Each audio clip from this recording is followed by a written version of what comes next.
지금 매도하신다 그러는 거죠? 예, 그래요.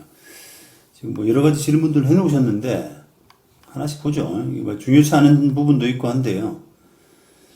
이게, 그, 뭐, 매수자 정보 관련해서는 사실은 이게 뭐, 알아보는 게 의미가 별로 없어요, 이게.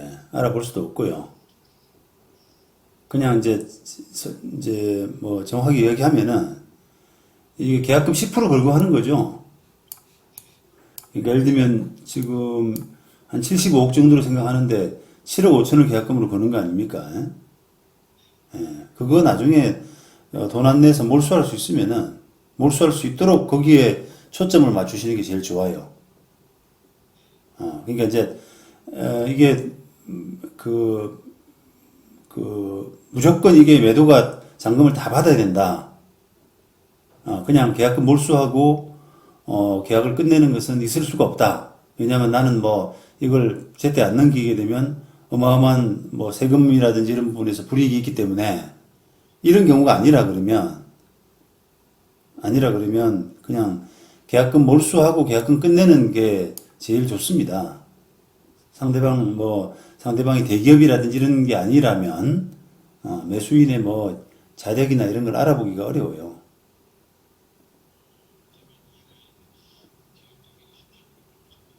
예, 그렇지 않습니다. 그건 잘못 알고 있는 거예요. 예, 예. 그러니까 이제 계속 이게 뭐 그 여러 번 제가 이제 질문 받는 내용인데요.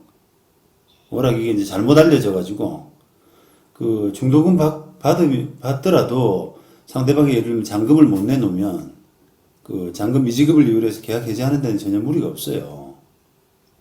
다만 이제 중도금 계약금만 받는 단계하고 중도금까지 받는 단계가 뭔 차이냐면 차이가 있긴 하거든요. 근데 뭔 차이냐면 그게 그 예를 들면 이제 해약이라고 들어보셨어요? 해약. 그 우리 매도자 같으면은 받은 계약금을 두 배를 돌려주고요. 예를 들면 지금 7억 5천 정도 되잖아요. 그러면 한 15억 정도 돌려주고 또 반대로 매수인 같으면은 준 계약금을 포기하고 계약에서 자진해서 물러날 수 있는 권리가 해약이에요. 그거는 계약금 지급된 단계까지만 가능해요. 그러니까 이제 다시 말하면 우리가 만약에 발을 빼고 싶으면은 야, 두 배 줄 테니까 계약 끝내자라고 하면은 하려고 하는데 그걸 중도금을 받으면 안 된다 이 말입니다.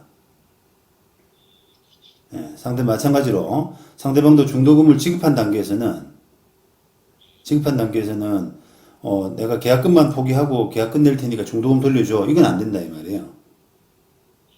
그러니까 스스로 포기할 때 스스로 포기할 때 이제 계약금 포기하고 뭔가 벗어날 수 있긴 한데 무작정 하는 게 아니라 중도금이 지급되면 안 된다 이 말입니다. 그런 의미지 잔금 지급을 못하게 되면은 계약을 끝내는 데는 하등이 문제가 없다 이 말이에요. 명도 책임을 우리한테 우리가 부담하는 조건으로 매매계약 하지 않습니까? 근데 이게 세입자들한테 합의서를 받아 놓으면은 법적으로 효력이 있느냐라고 하는데 그거는 굉장히 큰 오산이에요.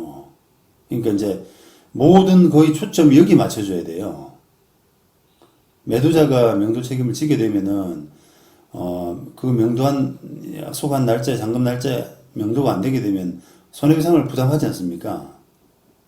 그러면 그것 때문에 엄청난 데미지가 그 상황에 따라서 뭐 세입자한테 빌어야 될 수도 있고요. 굉장히 그런 상황이 생긴단 말이에요. 세입자가 뭐 이제 예를 들면 이제 뭐 아까 보증금이 큰 거 위주로 뭘 했다는데 사실 어떻게 보면은 내가 명도해 드릴게요. 당연히 명도해 드려야죠. 해가지고 합의서를 썼는데 나중에 잔금 몰입해 가가지고 아이고 미안합니다. 내가 사정이 안 돼서 못 나가겠네요. 내 마음대로 하세요라고 뻗을 가능성이 누가 많아요? 아니, 보증금이 적은 세입자가 더 클 거 아닙니까? 그런 게. 원래 이제 잃어버릴 게 없는 사람들이 더 이제 막 가는 거거든요. 그거 어떡할 겁니까, 그러면? 그게 이제 약속 위반이긴 한데요. 아무 잃어버릴 게 없는 사람이기 때문에 나중에 달래야 돼요, 그 사람을. 달래려 그러면 어떻게 되겠습니까? 돈을 내야 되겠죠, 그죠? 돈 바라보고 그러는 거거든요. 그죠? 돈을 내야 된단 말이에요. 근데 이제 마찬가지로 반대로 어떤 경우는 이제 지금 걱정하시는 것처럼 매수자가 잔금 준비를 못 했어요. 예? 그러면 이제 꼼짝없이 띠끼게 생겼잖아요. 그런데 이제 그거를 상황을 모면하기 위해 가지고 세입자를 뒤로 가서 꼬시는 거예요.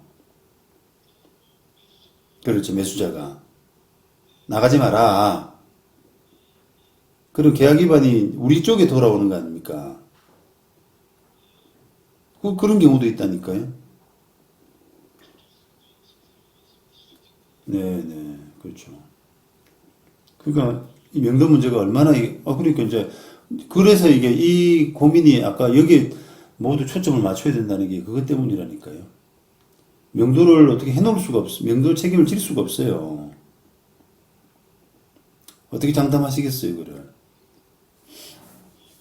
그러니까 이제 약속이라고 하는 약속을 만약에 이제 당연히 계약하기 전에 뭐 합의서를 받아둬야겠죠. 예? 근데 이제 임대차 보증금이 좀 큰 데는 약속을 지킬 가능성이 좀 많고요. 약속을 어겼을 때 페널티를 좀 세게 할 거 아닙니까? 예를 들면 그러니까 내년 4월에까지 3월 말까지 명도한다. 그다음에 그때 명도해 주게 되면은 이사비를 얼마 준다. 만약에 이사비를 그때 어기게 되면은 뭐 페널티를 뭐 이렇게 보증금을 하루당 뭐 위약금을 300만 원씩 한다든지 그런 식으로 해서 좀 지킬 수밖에 없게끔 그렇게 세게 쓴단 말이죠. 그렇죠. 근데 이제 그렇게 하려 그러면은 그 보증금이 좀 많이 있는 사람은 약속을 지킬 가능성이 많고요. 보증금이 별로 없는 사람은 상대적으로는 안 지킬 가능성이 더 많죠. 인간이 별의별 인간이 있습니다. 다. 남의 어떤 위급한 상황을 이용해서 자기 이익을 취하려고 하는 거죠, 이제. 양심이 있는 사람이 좀 나은데요. 그렇지 않은 사람도 많죠, 당연히.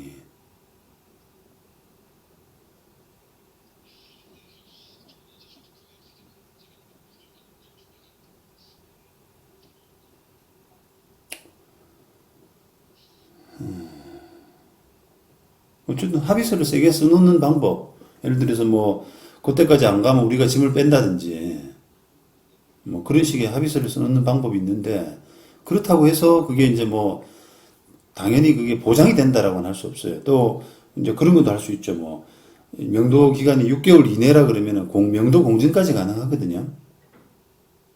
예, 공증까지도 가능하고, 또 경우에 따라서는 우리가 소송 같은 걸 해가지고, 소송에서 합의하는 식으로, 그렇게도 가능하고, 여러 가지가 이제 방법은 있는데, 그렇다고 해서 그게 이제 100%냐라고 하는 부분이 좀 의문이란 말이죠.